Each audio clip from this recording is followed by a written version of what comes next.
she took Malta's breath away, and she took ours away too. Claudia Faniello is going to Eurovision.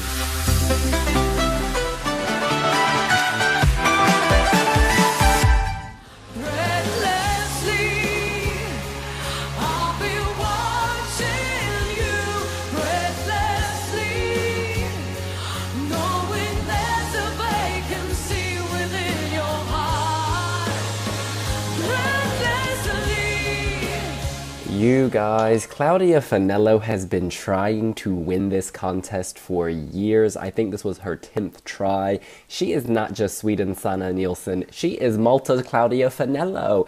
And hopefully she will have a good result at Eurovision as well. Robin, what do you think of the song?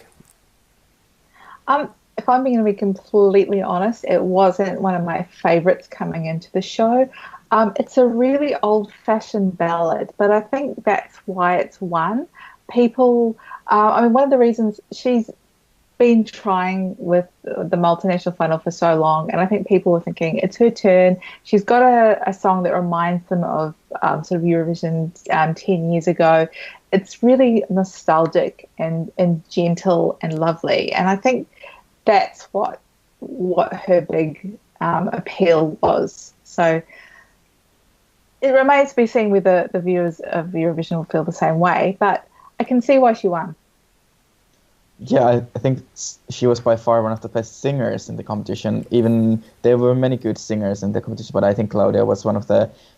She wasn't that shouty, like most of the female vocalists are usually really shouty, but Claudia really had good vocals, but in like really nice way. It wasn't hard for your ears to listen to her singing. Yeah, the song is really dated for me. It doesn't belong to 2017, and I think that is partly because the songwriters Philip Vella and Gerard James Borg have been writing songs since early 2000s, and this is their 6th song in the competition, but their 5 songs were in early 2000s, and the latest was in 2008 when Morena represented Malta with Vodka, and that song is completely different to this.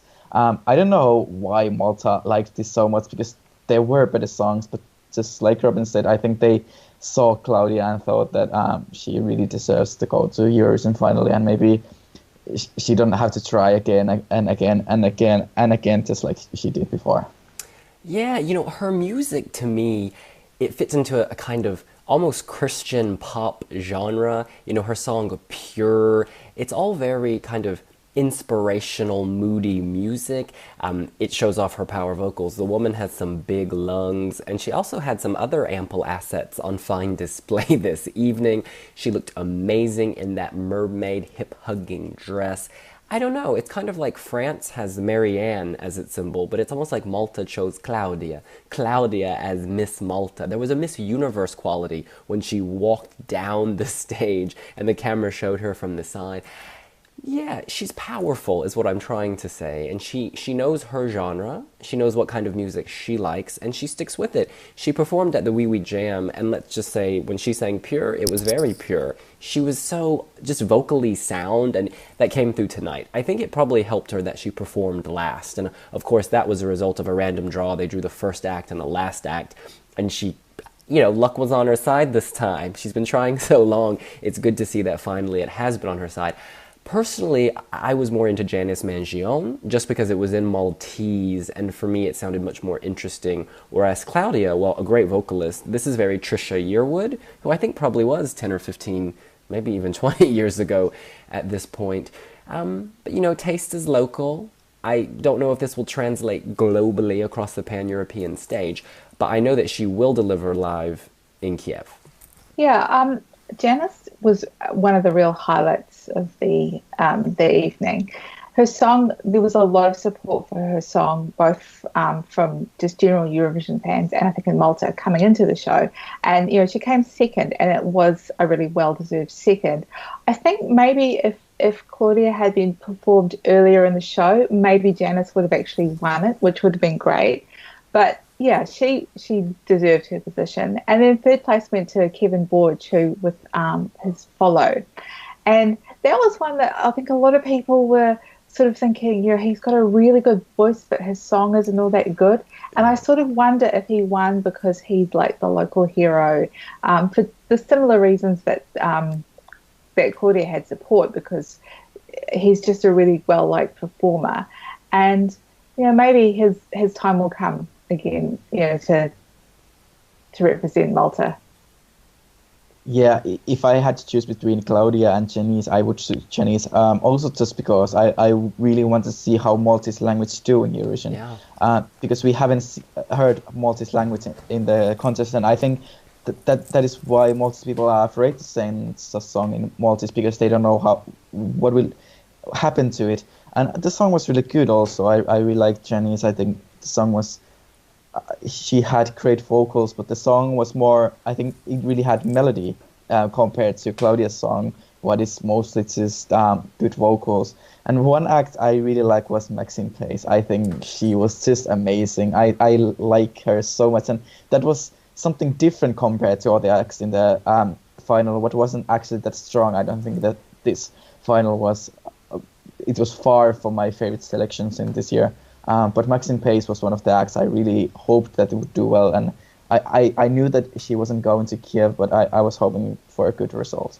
BOOM, better called the Bomb Squad. She was on point. She's still, I think, 17. She's very young. She has time to mature. She's going to be back, and she's going to win eventually. I have to say, this televote, having 100% televote, if there had been a jury, I'm not sure Claudia would have won, because I think that a lot of the local support Robin was talking about helped push her up, and maybe a jury would have been as mesmerized by Janice's, Maltese language realness as we were. We have to talk about Brooke. Brooke, of course, was our huge favorite among a lot of Eurofans and the Wee jury and our poll coming into this.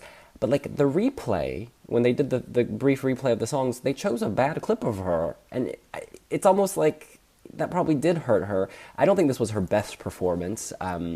I think at times, maybe at least on my internet stream, it came off a little pitchy or shouty. I still love the song. I still love her, and her moment will come as well, I hope. Yeah, the song, like what I said in my wee jury review, the song seems written to showcase her voice. Like that's sort of its first priority. Its second priority is being a good song, and her voice wasn't completely on point.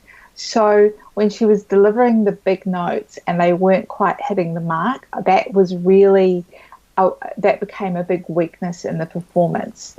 And yeah, apparently the recap clips were actually chosen by the artist, maybe chosen in advance, not expecting that this would be a bum note for her.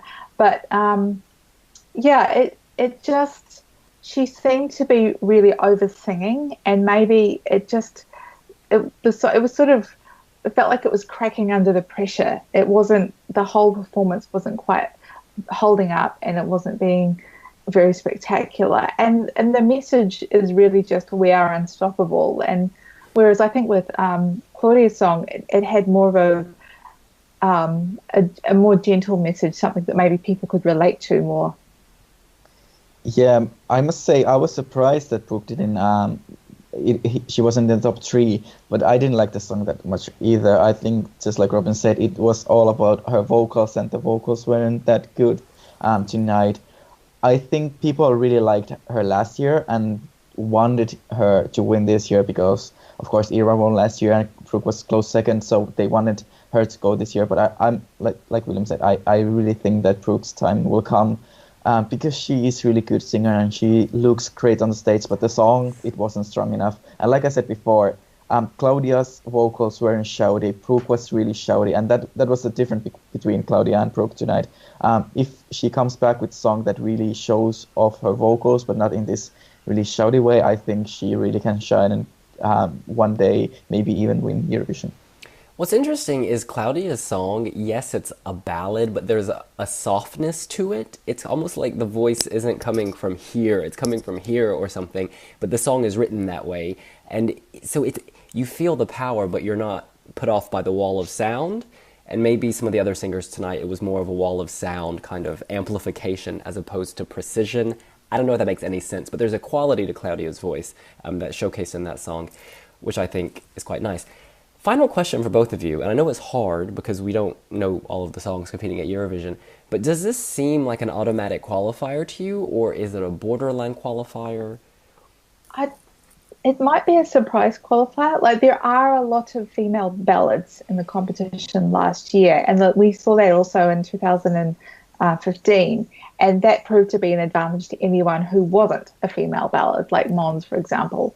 So I guess it all depends on how their semi-final shapes up, what she's going to be up against. If there are stronger ballads, she might get overshadowed. On the other hand, if there are a lot of big poppy songs, she might be like a lovely little oasis of calm in the middle of that, a bit like Gabriella last year. So, yeah, I'd say a borderline qualifier.